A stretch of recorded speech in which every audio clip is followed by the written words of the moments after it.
好啦，我已經買咗飛啦，但係咧我懶得滯啊，唔想行過去，所以我就用另一個方法去入場啦。呢個方法好危險嘅，大家千祈唔好學我啊！哇，真係好方便，説一聲就到啦。香港嘅甲蟲展話咁快就已經嚟到第13屆啦，大家睇下現場幾咁熱鬧，真係好多人啊！我哋事不宜遲，一於就去睇下今屆有啲咩特別嘅品種，同埋有啲咩有趣嘅等住我哋去發掘啦。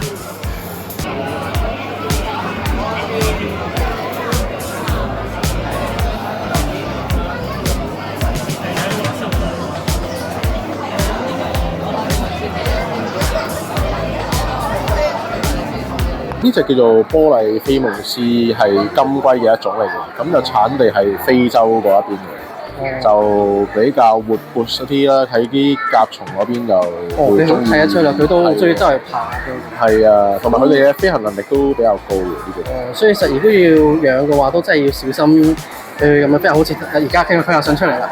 係啊，佢上出嚟啊，但係 OK 嘅，暫時都穩定。都穩定嘅，即係佢唔會話好曳咁樣真係飛。係啊。哦。養佢哋就需要一個可以嘅蓋會實啲嘅容器啦，因為佢哋始終就比較大力嘅，會頂得起。就頂起嗰啲蓋。係啊，會頂起啲蓋嘅，咁就係啦，比較實啲啦。咁我哋呢啲都比較實嘅，可以直接噏落去就 OK 嘅。係啦，呢隻繁殖就冇難度嘅，始終金龜咧佢嘅繁殖意欲同埋個交配意欲比較高嘅。咁公母擺埋一齊咧，基本上就相處1個禮拜，咁就可以直接落產房。係啦，咁就產量都幾可觀嘅其實。咁嘅話，咁仲有啲咩係需要注意嗰啲嘢？我諗係夏天啦，咁就可能要注意翻個溫度啦。咁就佢都係啊。大部分都怕熱嘅，咁就可能30度以下啦。咁個屋企溫度都好少會30度以上嘅，基本上就呢一隻就係今次重展攞出嚟叫做 display 啦。咁就係帝王扁舟形蟲嚟嘅，咁就個尺寸咧就比較珍稀啦。咁就過咗100mm嘅。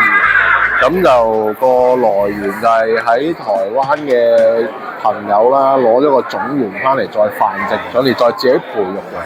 咁就過100mm係比較少見嘅喺香港。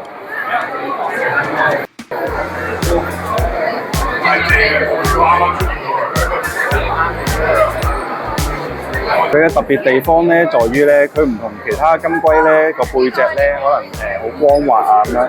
你見到佢呢個地方咧，有個好似印喺度咁樣嘅，同埋咧佢嘅腳啦，係啲可能退化咗啊，或者係比較毛毛狀咁樣嘅腳嚟。不過佢哋都會有力可以捉得住人啦。佢係喺印尼呢一個地方嘅一種金龜嚟嘅，呢個係佢嘅學名。即係佢暫時未有中文名嘅。係啦。咁佢都算係新嘅品種嚟嘅。會係香港少啲見到嘅物種咯，因為好少人會話專登引入一個咁遠嘅地方嘅產地嘅金龜嘅繁殖佢，我哋都未知，因為算係一個新嘗試。即係嘗試下引入其他地方多啲唔同嘅品種翻香港，俾大家去試下去繁殖啊，或者係養啊咁樣。即係如果當成蟲就咁飼養嘅話咧，我哋會因為考慮到咧佢啲腳咧冇咁明顯嘅勾爪咧，我哋擺多咗水台啦。係會見到。係啦，跟住同埋會有都會照有反生木啦，亦都係會擺啲底材木屑咁樣吸一吸嗰啲異味啦，同埋都係照樣餵啫喱。應該就同其他蟲嘅飼養就冇咩太大差異。係呢一隻咧係由我 partner 去養出嚟嘅。佢係而家全世界最大嘅甲蟲啦，因為而家個紀錄咧係184.3 Bigua 紀錄，但係咧佢呢一隻咧係186.1嘅。咁佢喺佢養完出嚟之後啦，佢亦都有攞過去試過去嘗試去申請報呢個 Bigua 啦。不過其實Bigua 嗰邊因為佢有啲原因啦，就唔受理，咁唔俾佢報，係啦。但係雖然佢哋都覺得好大，但係就唔俾佢報啦。咁其實都覺得好可惜啦，上唔到嘅話，咁所以就索性直接公開咗佢咯，係啊，直接即係公開俾人哋知得更多，俾人知道更多。我哋其實我哋有呢個養到咁大隻嘅甲蟲喺度咯。咁呢一隻咧就係由我自己去養出嚟嘅美他力佛啦，F 種。咁佢個 size 係18.6，嗰陣係2004年羽化。我記得係4月左右啦，羽化嘅，亦都有嘗試過攞去報別庫啦。不過係大概喺2005年嗰陣先去攞去報，因為我04年嗰陣咧就自己有啲事唔係好得閒，走去日本嗰邊嘗試去報啦。咁好遺憾，佢05年嘅時候咧有一隻更加大嘅喺日本嗰邊出現咗，所以就亦都報唔到，所以我亦都將佢直接擺入標本箱攞出嚟喺今次重展俾大家去睇。雖然咁講，但係其實呢個都係一個香港之光，都算係嘅，因為其實美他基本上養嘅人可以養到過9已經算係好犀利，係啦。呢隻係有18.6，所以其實都算唔差。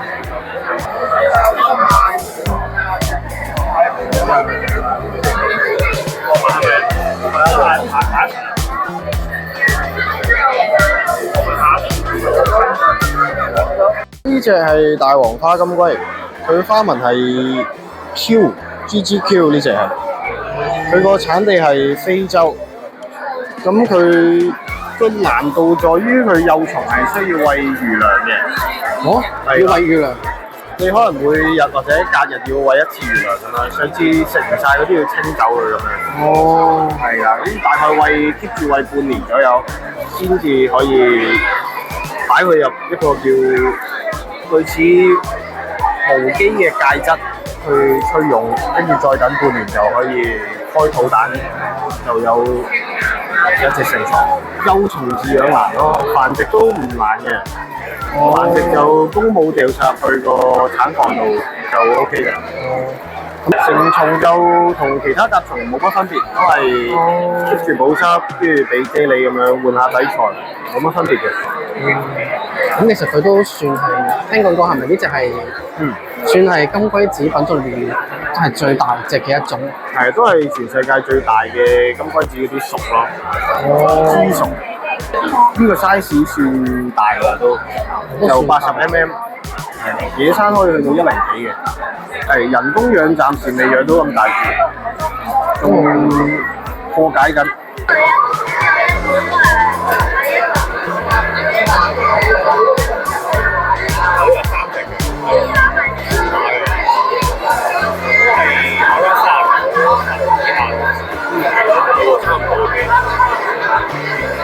呢隻係澳洲嚟嘅彩虹超螢蟲，咁而家你見到嗰隻就係紫色型嘅，咁所以就比較暗淡少少。但係咧，如果中意紫色嘅朋友都會比較中意呢隻咯，因為佢咧成身就好閃靈靈啦，之餘咧顏色都多變嘅，因為唔同角度下咧，其實會見到少少藍藍地色嘅，係啊，就會特別啲咯會。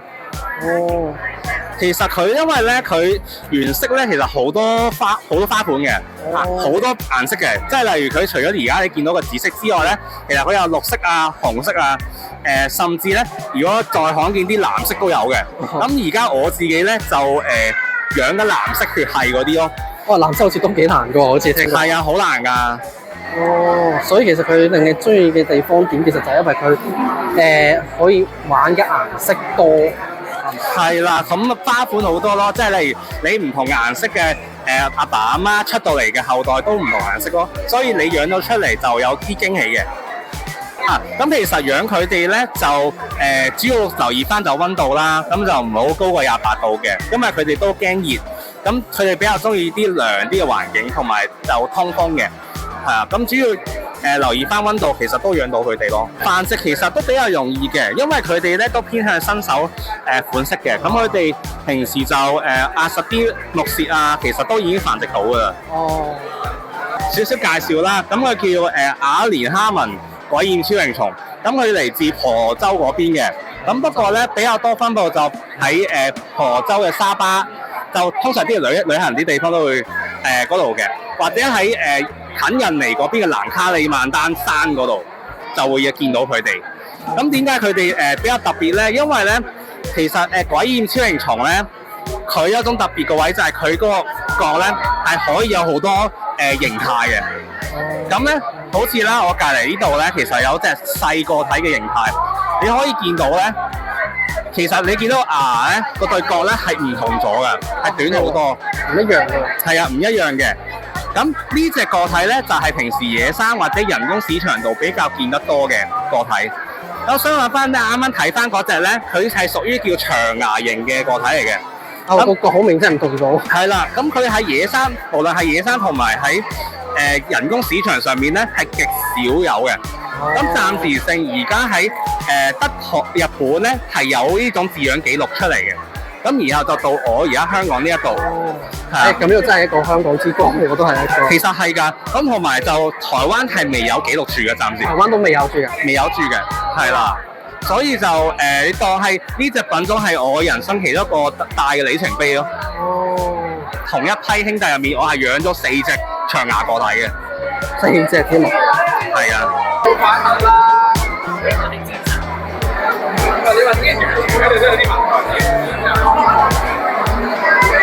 呢隻係中國大超啦，咁佢嘅產地係福建嗰邊啦。咁佢呢隻比較特別，佢就係我哋有血統嘅蟲嚟嘅。你會見到佢嘅牙形係會比較粗嘅，就真係好粗。咁中國大超如果正常嚟講，佢隻牙就冇咁粗咁樣咯。係啦，所以呢個都算係經過特別篩選嘅。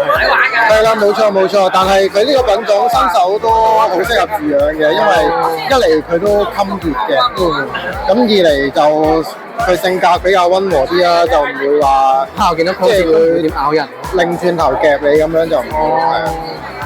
咁嘅話，仲有啲咩係注意㗎？即係養佢嗰啲。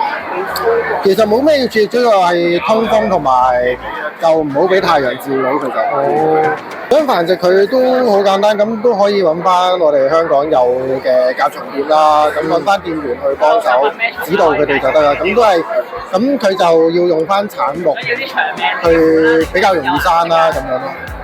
呢隻基本上咧，佢係一隻羽化不全嘅個體嚟嘅。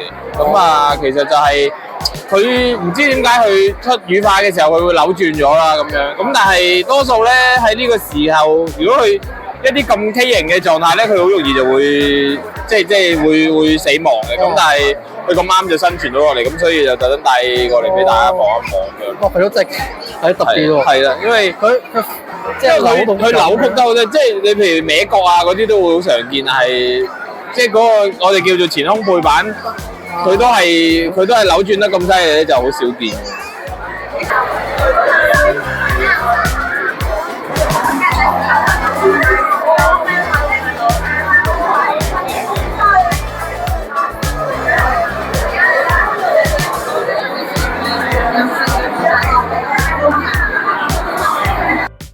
咁呢一隻嘅話就你見到佢係叫做彩虹超啦，咁佢特別個我自己覺得係顏色方面，我自己好中意就佢係比較綠色多少少嘅，即係平時見開我多數佢都係紅紅綠綠咁樣啦，咁但係呢一隻嘅話綠色嘅成分比較多啦，咁同埋佢都 size 嚟講都算大隻嘅呢隻，係啦，咁就佢係我哋其中一隻鋪頭你當生招牌咁樣啦，頭先本身都攞咗佢出嚟。嚟俾大家玩啊咁樣，即係同大家接觸下，因為佢同埋佢又比較定少少啦。你見我而家就係見到佢唔係好係啦，你見我捉佢咁耐，佢都一路 stay 喺度嘅，係啦。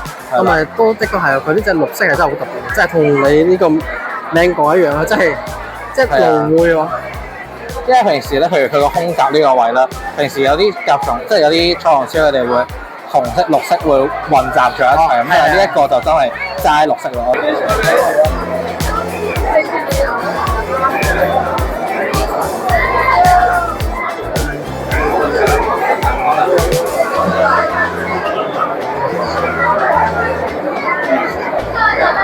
呢隻係三角灰耳螳螂，佢嘅特色咧就係背脊咧好明顯有個三角形嘅，嗱見唔見到？佢好似成個葉咁樣，我而家擺喺一個樹枝嗰度。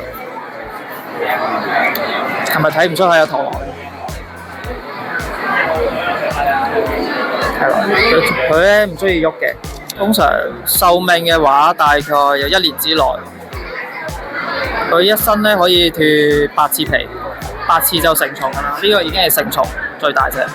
BB 嘅話咧，呢隻哇都幾對比都幾大咁細隻。係冇錯，因為要脫8次皮。濕度嘅溫度嘅話咧，20至28，濕度就50至70。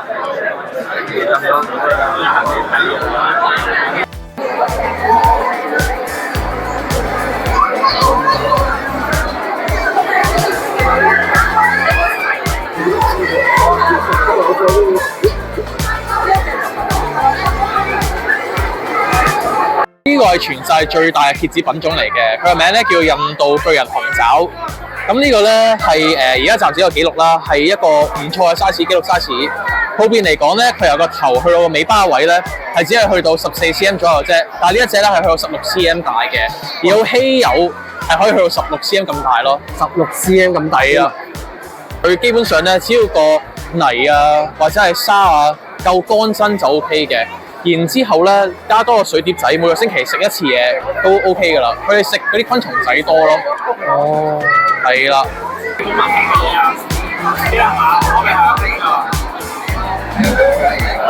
佢咧唔係曱甴嚟嘅，佢係大自然嘅清道夫。係啦，佢做咩咧？佢就會食嗰啲腐爛咗嘅植物啊、腐爛咗嘅水果啊、腐爛咗嘅動物屍體，就會食咗佢噶啦。係啦，咁呢隻咧就係秘魯巨人血橙啊！咁佢個英文名就叫 Mandarina 啦，係啦。咁佢係一隻2022年新進入市場嘅新嘅蜘蛛品種嚟嘅，係啦。咁佢特色就係咧，佢係由細到大都會係全身鋪滿橙色嘅絨毛啦。咁同埋佢體型都比較中等偏大嘅，都可以去到15至18 cm 嘅，係啦。都幾大隻嘅。係都幾大隻嘅，係啦，冇錯。同埋進食都好兇狠嘅。咁成長速度就一般偏慢啦，就係咁樣啦，係啦。咁呢個都係呢幾年比較即係有人追捧嘅蜘蛛品種啦，係咯。哦，其實所以佢而家其實都算係偏細隻嘅咯喎。係啦，冇錯，佢最大。佢而家大概係兩年半至3年左右啦。而家呢個 size 係啦，2年半至3年係啦。養佢就我哋每個禮拜啦餵食1次啦，同埋提供翻乾淨嘅食水就可以㗎啦。咁就佢呢個品種嘅飼養環境係偏乾燥嘅，係啦。要乾身。偏乾燥嘅係啦。哦。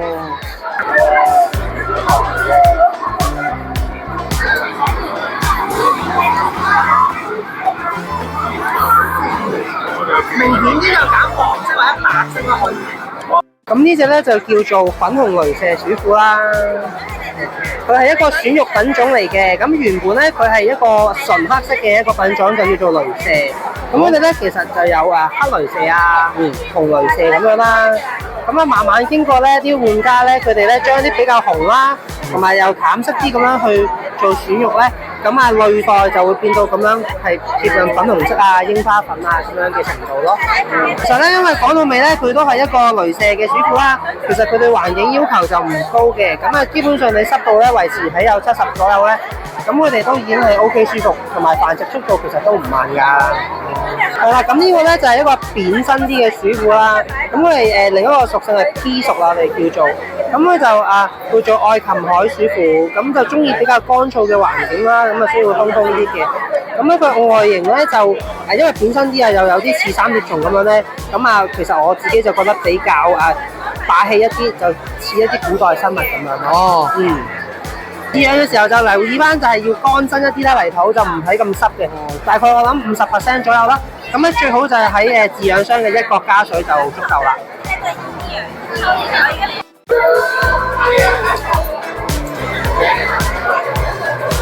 葉子咧？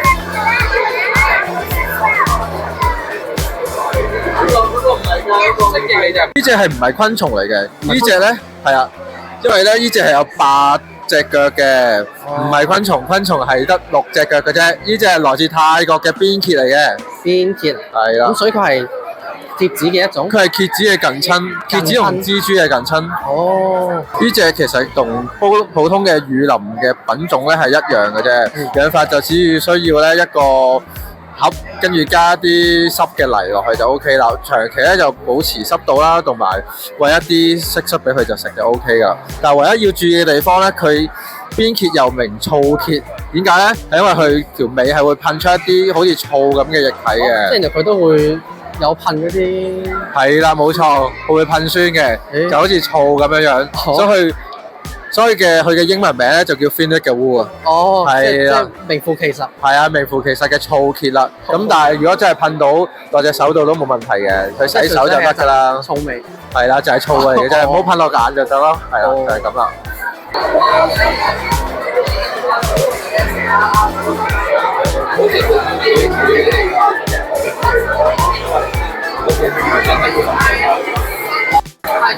呢一隻咧就係馬來西亞金馬倫裏邊特有嘅叫做巨扁竹節蟲。咁呢種巨扁竹節蟲咧，佢同其他嘅竹節蟲唔同嘅地方係咩咧？佢係健力士裏邊定咗落嚟咧，係最重嘅竹節蟲，同埋仲有佢係雜食性，佢乜嘢葉佢都食嘅，因為好多竹節蟲係指定係食某種葉，而佢係咩都食嘅，水果、蘋果都食嘅。所以其實佢對新手都幾係非常好，同埋佢壽命亦都比較長。佢由幼蟲出世之後到佢成體咧，大約係3年命嘅有。哦，佢都幾耐。咁而家佢已經成體咗㗎啦，估計都仲有年幾，接近2年啦嘅壽命啦。咁佢哋產嗰啲達卵咧，就係會係年半先可以孵化。而奇特嘅地方就係話呢隻係乸，佢可以唔使背公孤雌繁殖。哦，即係佢都有呢種特別嘅性。但係佢生出嚟嗰啲咧就全部都係乸。如果配過生出嚟嗰啲會有公乸。係，佢你可以睇到一樣嘢就係佢呢度係一個翼仔，佢個翼係唔識得飛嘅，但係會發聲嘅，摩擦會有聲，吱吱聲嘅。咁佢受驚嚇咧，佢就係會係攻擊人啦。咁佢點攻擊咧？佢會將個籮柚趌起，兩隻腳伸開，你仲擺埋去咧，佢就會夾你噶啦。但係唔好以為簡單啊！你留意下佢個後腿嗰啲刺，夾一夾就流血噶啦。刺係特別。